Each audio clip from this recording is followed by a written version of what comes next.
El Centro Virtual Isaacs de la Universidad del Valle presenta La Palabra en Radio, un espacio para la literatura, el arte, la cultura, la poesía, novedades editoriales, charlas con escritores. La Palabra en Radio, domingos 10 de la mañana por Univalle Estéreo. Dirige y presenta Darío Henao Restrepo. La Palabra en Radio.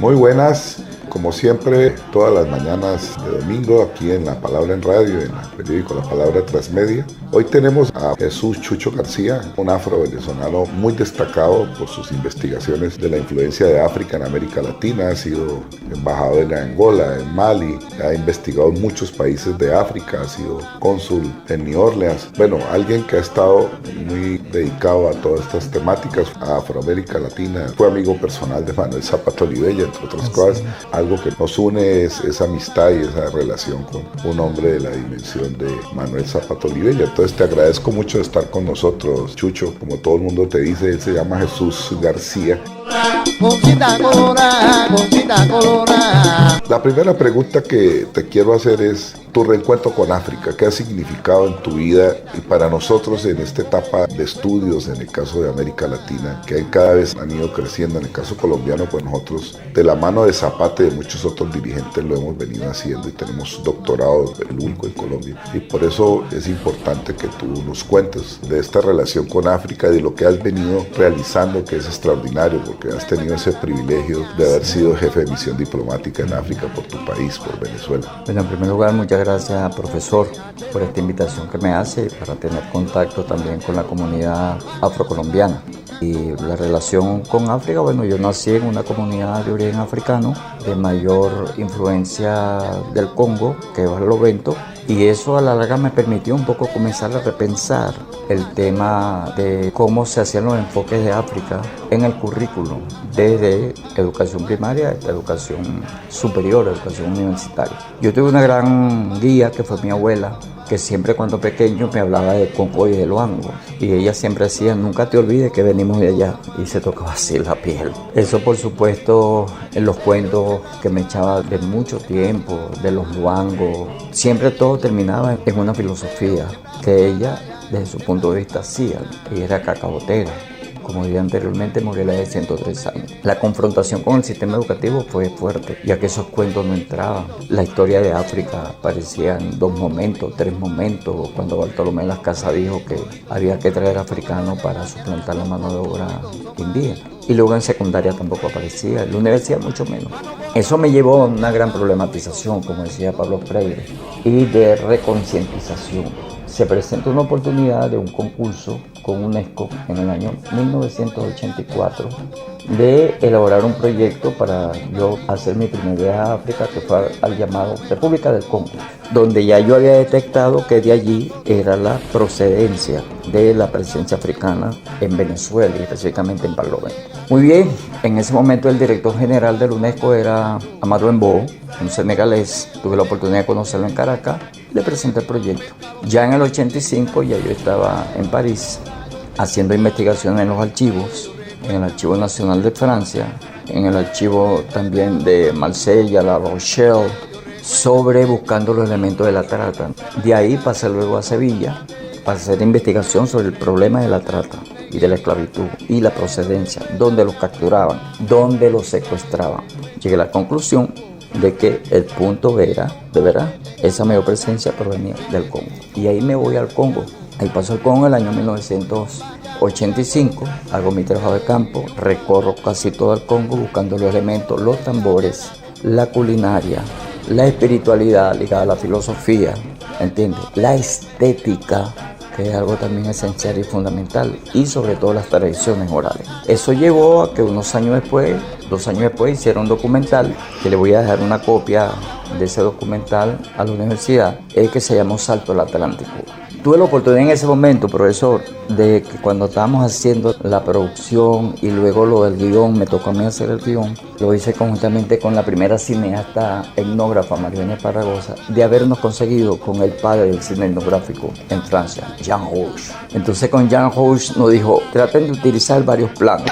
Grabamos primero en Venezuela, todo lo que nos llevaron nuestros ancestros. Luego, una vez grabado en Venezuela, lo trasladamos al Congo. Y entonces, en un enfoque, no sé, desde el punto de vista técnico, le proyectamos las imágenes del Congo para que ellos comenzaran a opinar sobre eso. Ustedes lo van a ver bien ahí en ese documental. Y luego de regreso, nos trajimos las imágenes de los congoleses opinando sobre los afrovenezolanos. Y ese documental, por eso se llamó así, Salto al Atlántico. Eso significó una explosión, porque una cosa son los libros de verdad y otra cosa el impacto visual, y ahí no hay mentira, o sea, eso es lo que es. Entonces eso, profesor, fue ese primer impacto. A partir de allí yo no he parado en mis investigaciones en este tipo de trabajo. Luego eso me llevó a vincularme a algunos proyectos como la Route de l'Esclavage, la Ruta del Esclavo, en el año 1993, que fue lanzado por UNESCO en Benín y específicamente en Huida, la capital del vudú. También salió un programa de acción para los estudios y posteriormente seguí escribiendo, llevo unas cuantas obras escritas, y eso, por supuesto, en ese intercambio con intelectuales, fue donde conocí a Chango el Gran Puta, Zapato Olivella, que me trajo aquí por primera vez a Colombia. Fue el que me trajo en el año 1986, donde hicimos un congreso sobre la diáspora, auspiciado también por un gran amigo de él, Joseph Harris, de la Universidad de Howard, quien había escrito también 2 tomos sobre la diáspora mundial, la diáspora global africana. Sí, y dándole continuidad a lo que nos estás contando,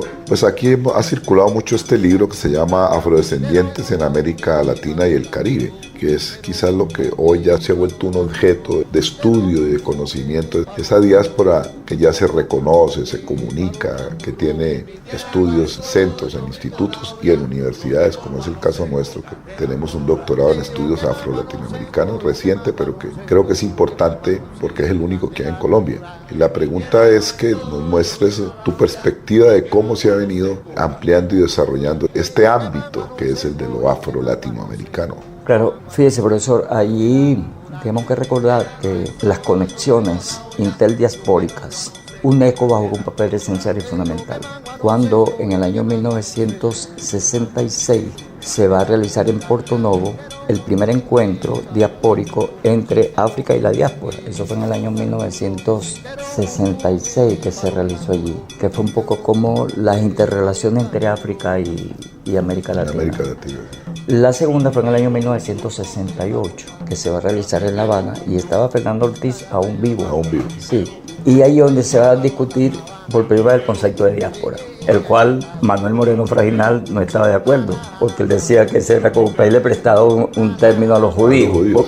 Sí, decía Manuel en esa discusión. Después UNESCO realizó otro encuentro importante que fue sobre el tema de la trata, y eso lo realizaron en Puerto Príncipe. El tema de la trata negrera, sus consecuencias, la participación de la iglesia, los esclavizadores, los secuestradores. Y luego en Barbados, en el 80, en Bridgetown, se va a realizar un encuentro sobre los aportes culturales de la diáspora. Pero luego, en el año 83, en Cotonú, en Benín, antes era Dahomey, ahora Benín, se va a realizar un extraordinario encuentro que fue sobre, esto es lo que estamos conversando, la diáspora del retorno, los que regresaron. Y ahí participó Brasil, participó Cuba, porque acuérdate que, por ejemplo, estos fueron los 2 países donde la abolición de la esclavitud fue más tardía.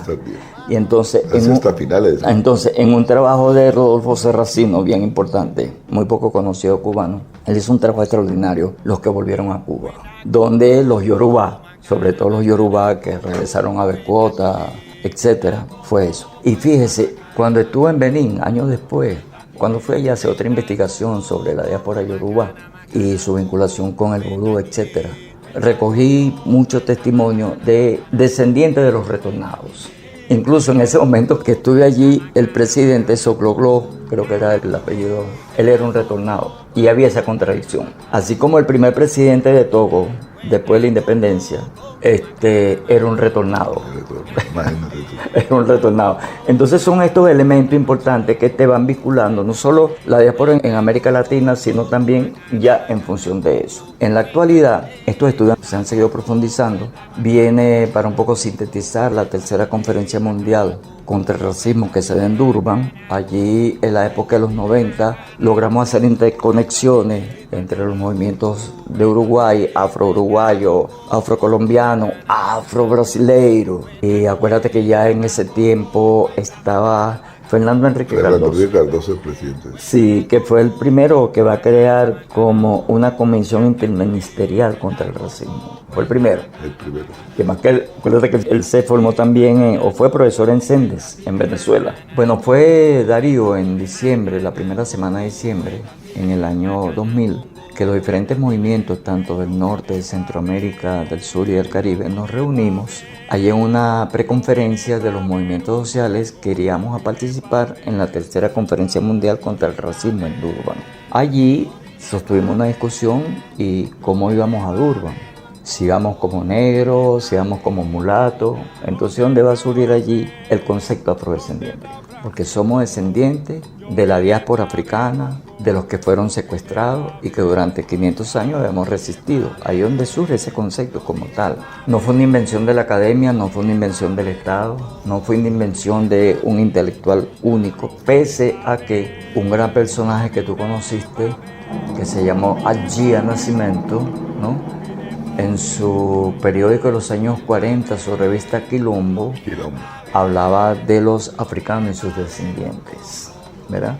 Que fue clave. Muy poco la gente conoce esas historias, así como Miguel Acosta Sainz, antropólogo, pionero del estudio afro, también había escrito un artículo en los años 60 sobre los africanos y sus descendientes en la participación de la guerra de independencia. Pero ahí concretamos ese concepto y además elaboramos un plan. Y ese plan, evidentemente, estaba fundamentado en la lucha contra el racismo, la necesidad de profundizar desde el punto de vista de las políticas públicas, la participación de las y los afrodescendientes y algo que está en la actualidad, que es la agenda para esta tercera década del siglo, que son las reparaciones.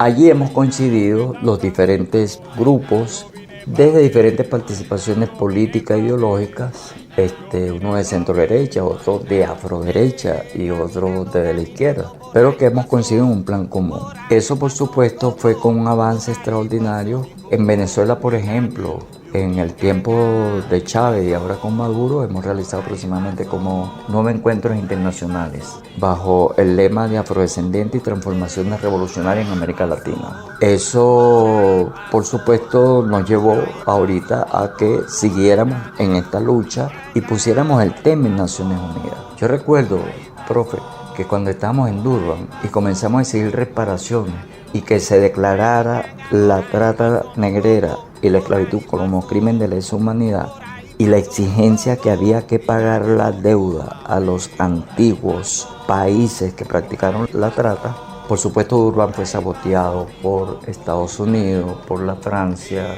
por Inglaterra y se retiraron de la conferencia. Nosotros seguimos y salió el plan de acción. Es un plan de acción que ustedes lo pueden buscar fácilmente por internet, busquen plan de acción de Durban y van a conseguir las propuestas que en ese momento elaboramos. A partir de allí y teniendo algunos antecedentes, sobre todo aquí con la Ley 70 de Comunidades Negras, que fue en el año 1993, más el reconocimiento que había hecho la Revolución Sandinista hacia los garífunas, esos fueron elementos esenciales y fundamentales, fue como un punto de aliento.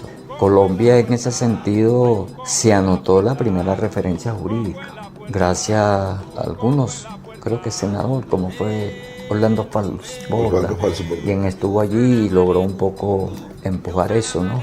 Entonces, bueno, ahorita la actualidad es que estamos en un proceso que cuando se inicia la ola de transformación en América Latina, Caribe, hacia gobiernos progresistas como el de Lula, Lula logró un avance extraordinario allí.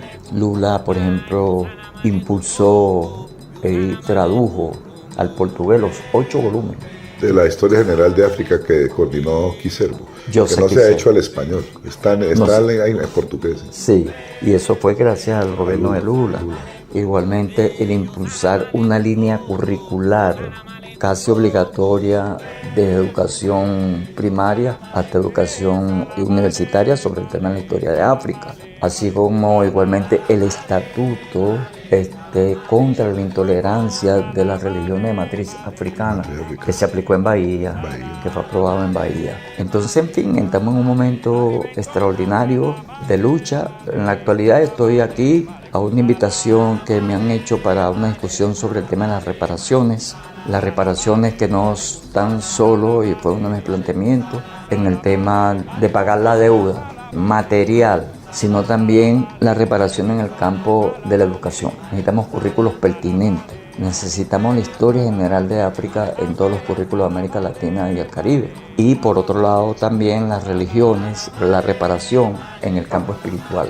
Mírenlo tú que conoces muy bien Brasil, lo que pasó realmente con Bolsonaro, la persecución a las religiones de matriz africana, la declaración que hizo Bolsonaro diciendo que Lula era un enviado del diablo, por ejemplo, cosas así como esa. Entonces, en fin, estamos en un buen momento un poco de retomar la agenda después de haber pasado casi una década de haber experimentado gobiernos progresistas, luego haber retrocedido ahora un poco con la nueva recuperación. Yo creo que la agenda de África y sus descendientes ahorita van a jugar un papel esencial y fundamental.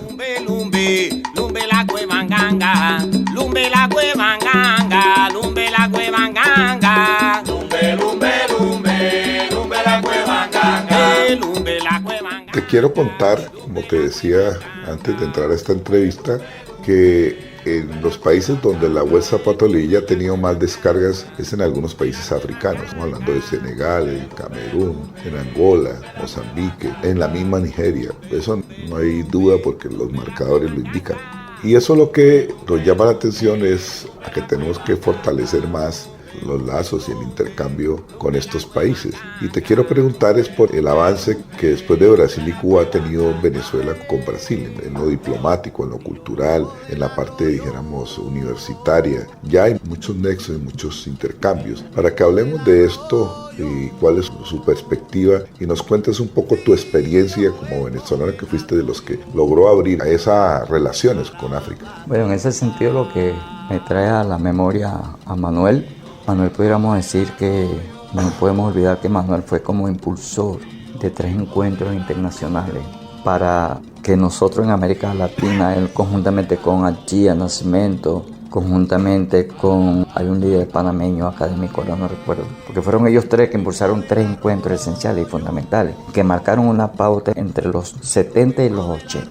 Eso por supuesto ahí quedó una agenda que no había sido recuperada, y que luego con el tiempo, bueno, la hemos ido recuperando y que hoy en los cambios de la primera década del siglo XXI, esa agenda se fue plasmando ya en políticas, como en Brasil, como en la misma Cuba, en Venezuela. En Venezuela, por supuesto, a diferencia que Colombia, los afrodescendientes no estamos en la Constitución, por lo que yo siempre estoy diciendo, por el racismo estructural, residual en el Estado venezolano, que aún estamos en esa lucha, y eso se lo dije a Chávez y eso se lo he dicho al presidente Maduro en varias oportunidades, pero hemos logrado avanzar. En este momento hemos avanzado, por ejemplo, en el campo de educación universitaria y en ese relacionamiento con África, intercambio. Yo, por ejemplo, en el tiempo que estuve en Angola, que estuve en Mali, también concurrente con Zambia, con Sao Tomé y Príncipe y Burkina Faso, logramos llevar muchísimos estudiantes, estamos hablando de 1000 y tantos estudiantes. Hace poquito acaba de llegar unos 60 estudiantes a formarse en Venezuela, que son de la República del Congo. Es decir, ha habido ese relacionamiento ahí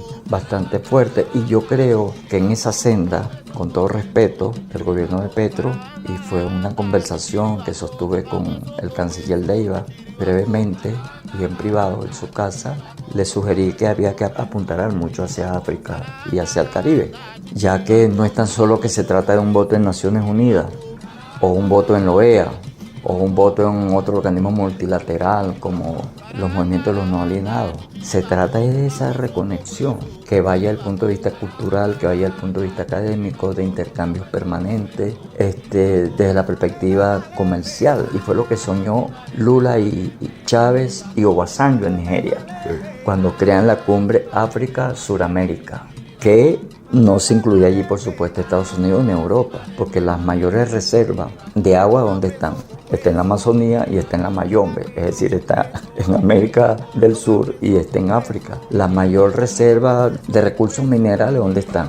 Hoy nos comunicamos con ese celular por el coltán de África, ¿no? Y específicamente la República Democrática del Congo, donde, bueno, ese proceso es fuerte allá también. Recientemente un amigo del Congo, Mbuji Kabunda, había denunciado permanentemente. Mbuji Kabunda, un intelectual fuera de serie que murió recientemente y que logramos hacer varios intercambios para hablar sobre esa realidad africana. En concreto, la experiencia de esa primera etapa de África-Suramérica, que incluso llevó hasta Lula, creo que se creó una universidad en Mozambique.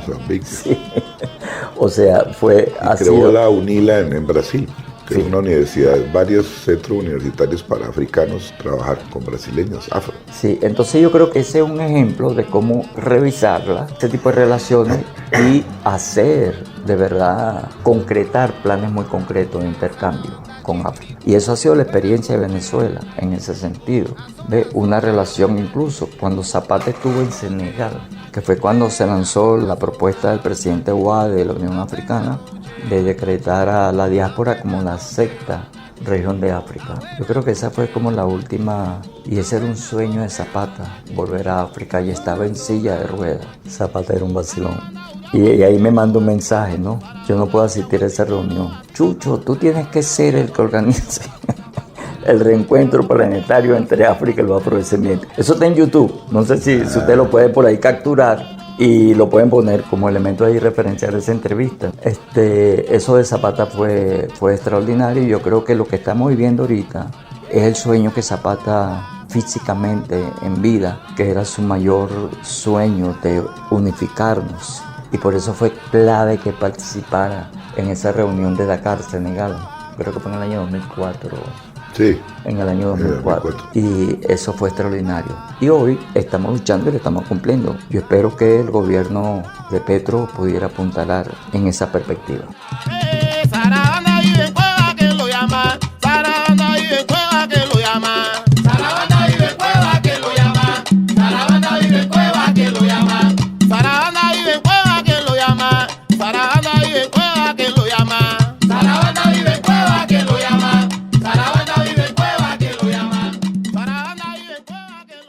Tú eres un venezolano que tiene muchas relaciones con Colombia, vas y vienes, y sería pues imperdonable no hacerte la pregunta de cómo es en este momento el proceso de apertura de las relaciones entre Colombia y Venezuela.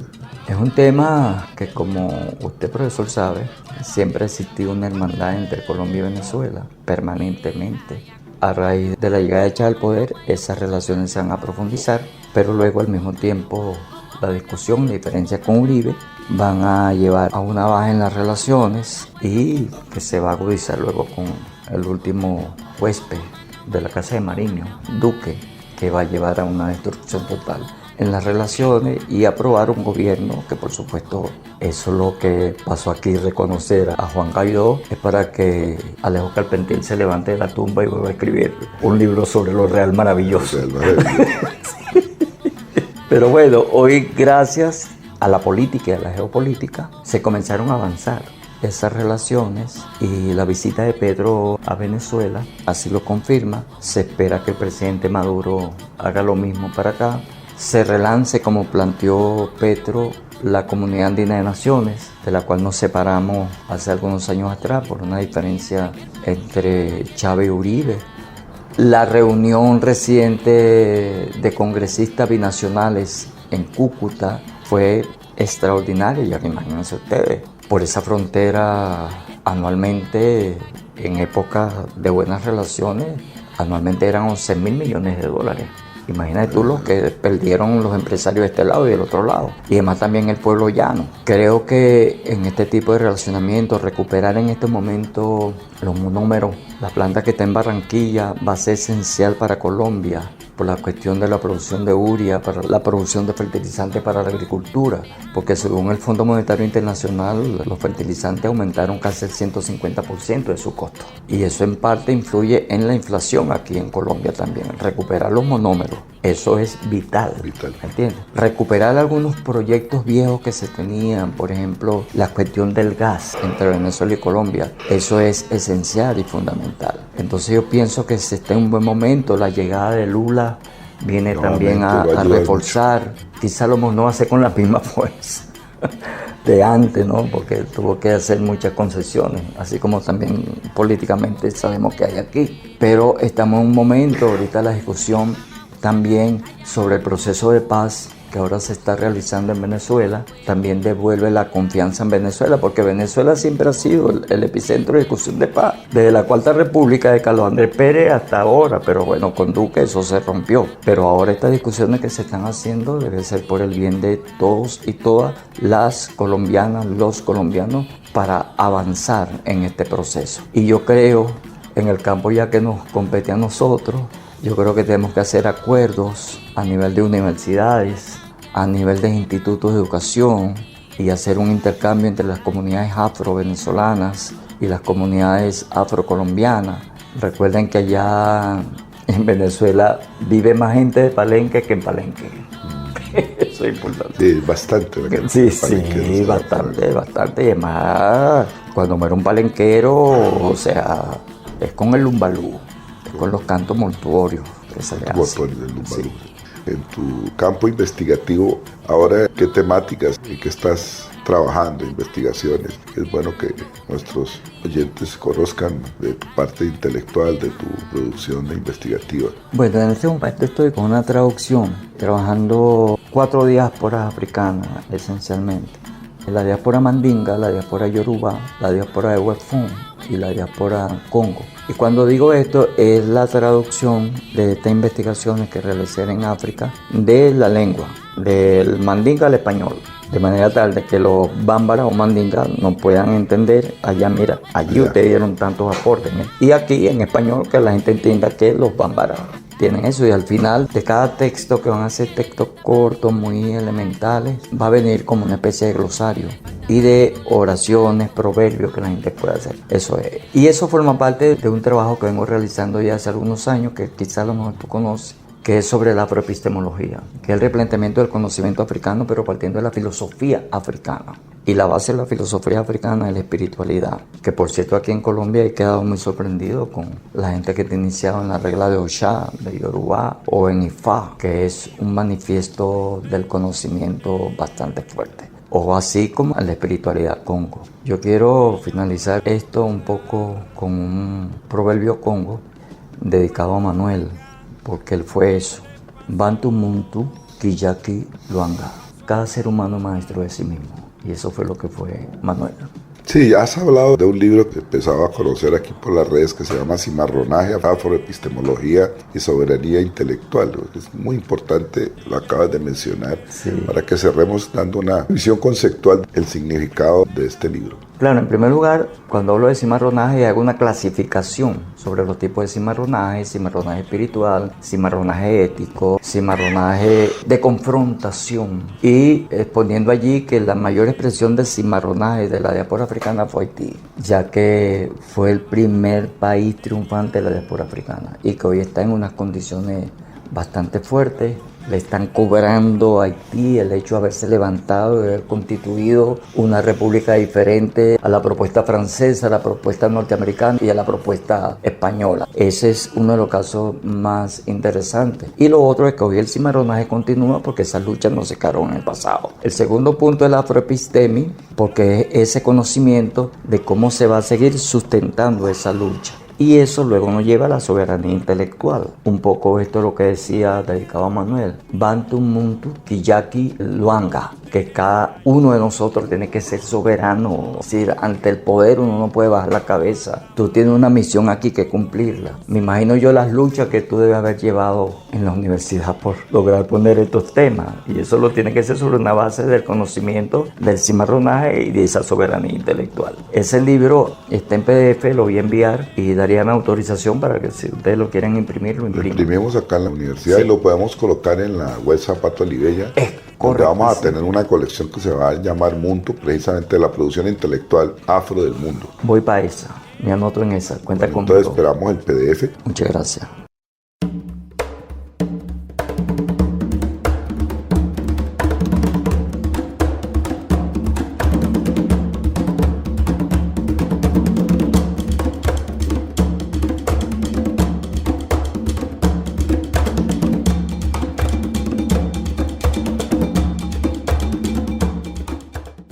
Bueno, y con esto terminamos esta extraordinaria entrevista. Vamos a tener una charla sobre todos estos asuntos con Jesús Chucho García. Te agradezco mucho por haber estado aquí en La Palabra en Radio y para nuestra Palabra Transmedia. A nuestros oyentes, quien les habla, Darío Henao, los espero el próximo domingo y le agradezco a nuestra productora general, Shirley Sáenz Mosquera.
El Centro Virtual Isaacs de la Universidad del Valle presenta La Palabra en Radio, un espacio para la literatura, el arte, la cultura, la poesía, novedades editoriales, charlas con escritores. La Palabra en Radio, domingos 10 de la mañana por Univalle Estéreo. Dirige y presenta Darío Henao Restrepo. La Palabra en Radio.